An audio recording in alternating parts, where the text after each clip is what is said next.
After the Torah teaches us of the 10 plagues and the exodus from Egypt, the Torah then goes on to share with us in this week's Parsha Beshalach how Pharaoh chased after the Jewish people and God performed the awesome miracle of the splitting of the sea.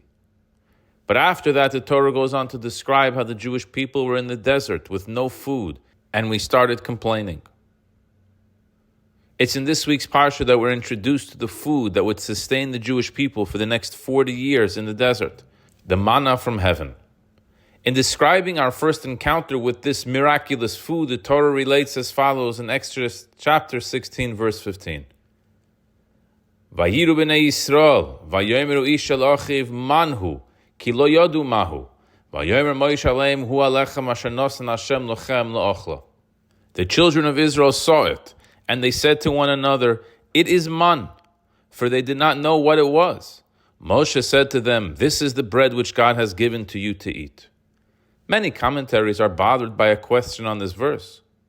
And that is, if the Jewish people were unsure what it was, why did they name it man? What does man even mean?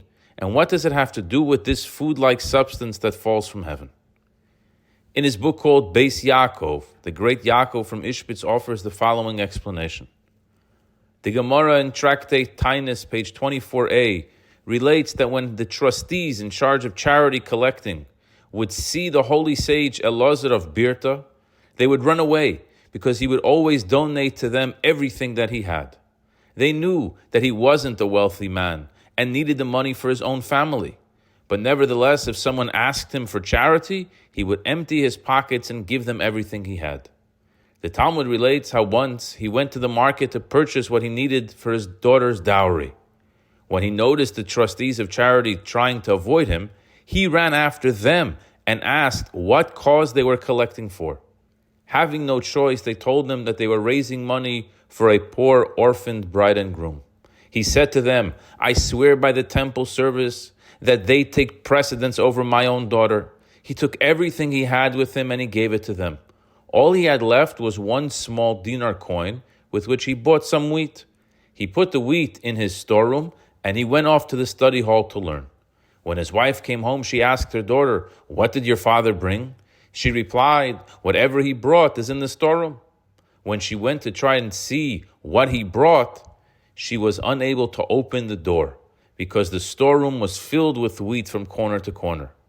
His daughter ran to the study hall and excitedly told him, "Come see what God who loves you has done."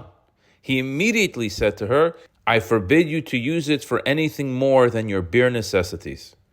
Rashi explains that he was harsh to his daughter because he realized that the wheat had multiplied miraculously, and he felt it was improper to derive personal benefit from a miracle. With this in mind, we can appreciate the name Man. When the Jews went out in the morning and saw on the ground something fine and scaly, they did not know what it was. Puzzled, one said to another, "Undoubtedly, this is something which was derived through a miracle." Therefore, they called it Man. Man in Hebrew is spelled with 2 letters, Mem and Nun. This was an acronym for Maaseh Nisim, the works of miracles, and they therefore resolved not to benefit from the food. Perforce Moshe Rabbeinu told them, "This is the bread which Hashem has given you to eat. Since in the wilderness there are no means of obtaining other food, without this bread from heaven your lives are in jeopardy. It is a case of mortal danger and therefore permitted to benefit from a miracle." But the truth is that there's a much deeper lesson and message here for all of us as well. And that is, every time we learn about the manna falling from heaven in the desert, it's a moment to pause and reflect on our own trust in Hashem as the one who provides us with our needs. It certainly was miraculous, but it tested us Jews in the most profound way. Every single night we went to bed with no food, for its shelf life was less than 24 hours. We were learning what it means to trust in Hashem, that tomorrow morning He will deliver fresh manna. And so He did. Whenever I think about this complete trust in Hashem, I personally am inspired.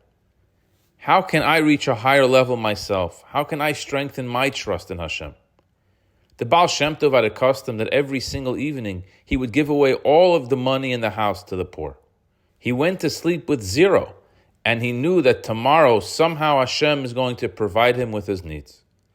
Now, I'm not suggesting that we must be at the Ball Shem Tov's level, but we can certainly improve our own trust, bitachon in Hashem, by using this as the blueprint. We hold on to our money for we subconsciously worry about tomorrow.